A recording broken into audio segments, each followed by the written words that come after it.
If you don't have a plan for yourself, you're likely to become redundant as you go along in your own mind. You won't feel fresh. So my own learning agility had to keep pace with what was constantly changing. And if I didn't, I would get outpaced, I would become irrelevant. Focus on being prepared. I think the future is yours.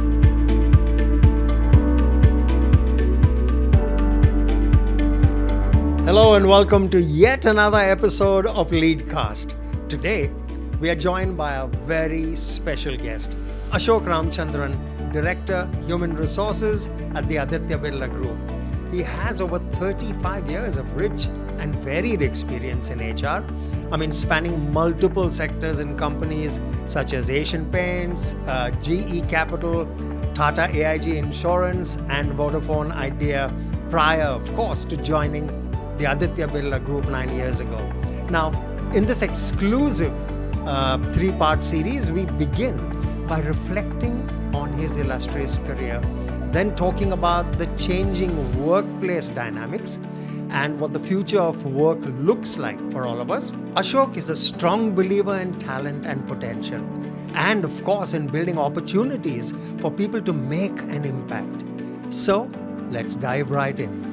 Ashok, thank you so much for joining us today. Thank you for your time. Pleasure, Brian. I know that comes at a premium, but thanks again. Now, looking back on your career spanning well over 3 decades, I want to ask you a bit of a pointed one. What were some of the toughest challenges you faced?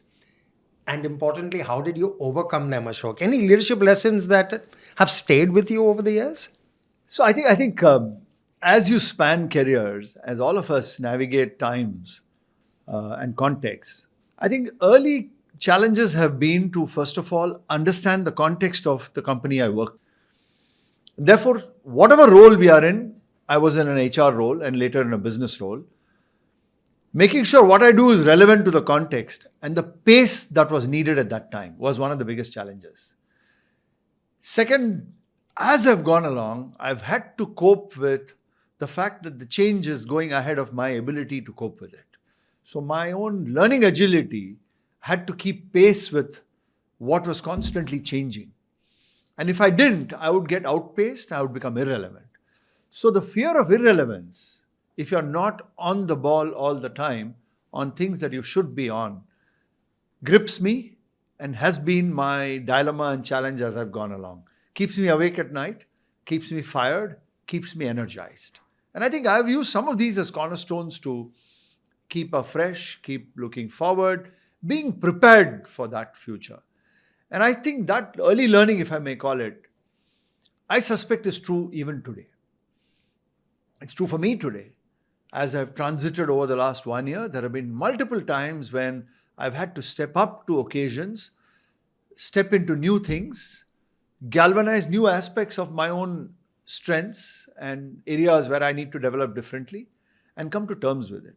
So therefore, the second aspect is coming to terms with the person you are has been a big learning. So I can't be somebody who I'm not. So how do I, in the context of my delivery, still be myself?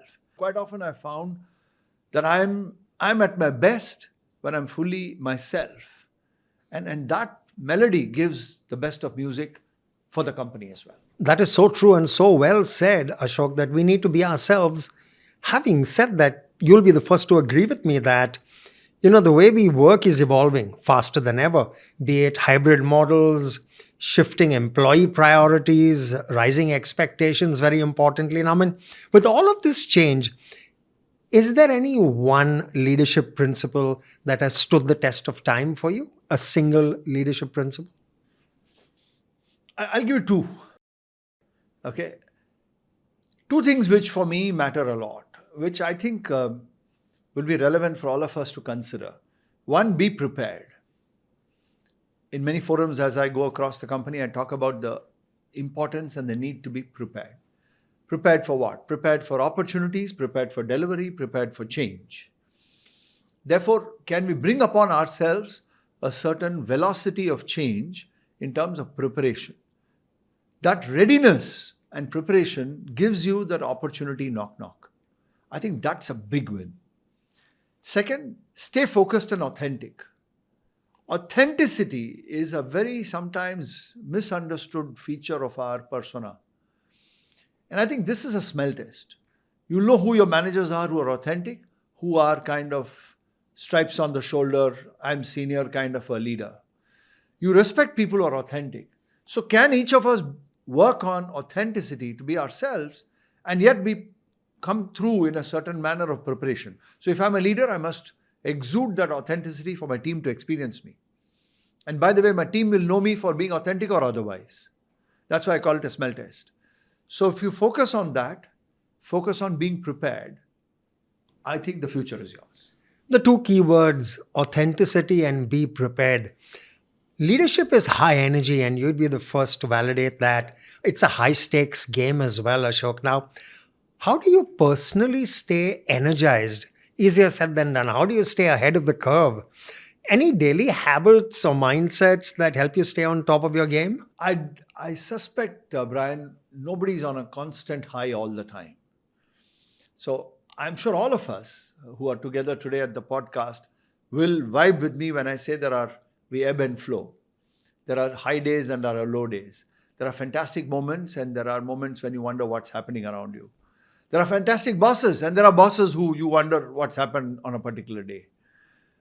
So we do navigate on any given period of time, multitude of journeys, sentiments, our own emotions.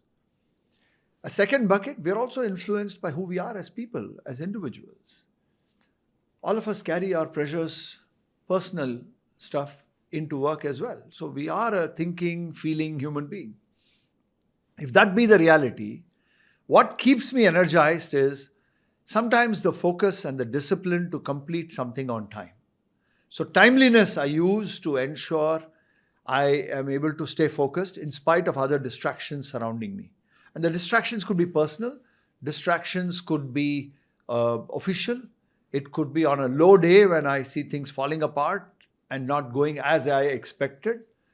What diverts me back is possibly the discipline of timeliness, number one. I know that this has to be done in a particular manner.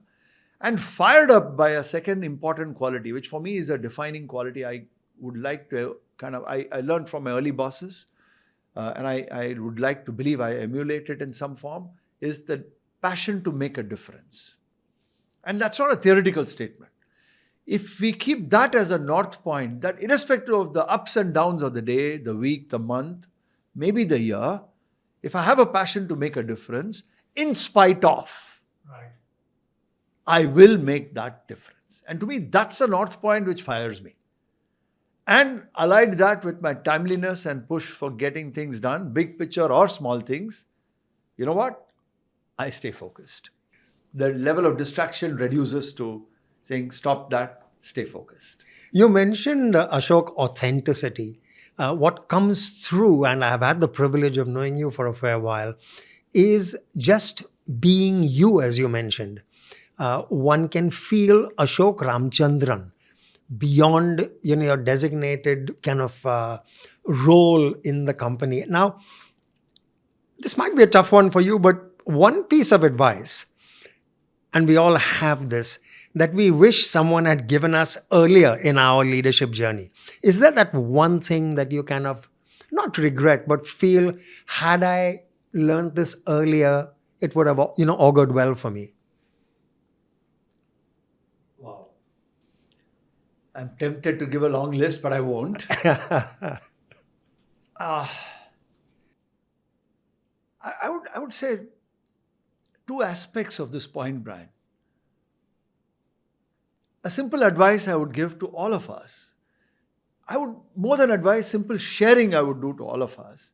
Something which I could have done earlier in my career, I would have benefited more of, which I stumbled upon and learnt as I went. So here is an advantage I want to share with people that I didn't learn in time, but here is an opportunity for you to do more, is have a plan for yourself. It is such a simple thing to do, but we don't. Have a plan for yourself. Number one, have the resilience to stick to a plan. So have a plan for yourself, have the resilience to stick to a plan. Why do I say that? Companies have annual plans, budgets, monthly reviews, weekly reviews, daily reviews, boss-based reviews, tons of reviews, more than what we possibly need at times. But we don't have an individual plan for ourselves, which we hold ourselves accountable for. If you want to take on larger roles, are we reading enough? Are we building a perspective? Am I taking on different assignments, different roles? Am I widening my thinking and impact? Or am I stuck to my pattern because I'm good at my pattern? If you don't have a plan for yourself, you're likely to become redundant as you go along in your own mind. You won't feel freshness.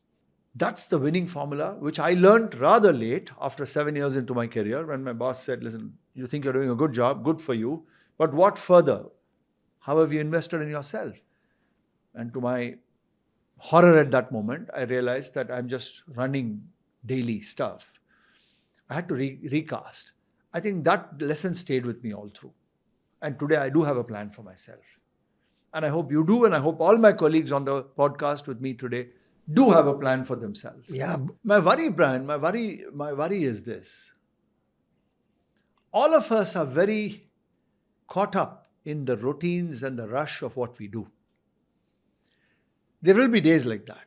But if I don't have a plan, that is pretty much what I'm going to be doing the whole month. And the month melts into a quarter and a year. And when I look back, I pretty much notice that I've been so busy. Now, I can always tell you, oh, it's been a busy year, I've been very busy. But the loss is mine when I don't invest in myself. True. My not having a plan is my loss. A plan which sets your north point clearly, a plan which says, where do you want to go, what do you want to achieve, personally or professionally, is a holistic plan.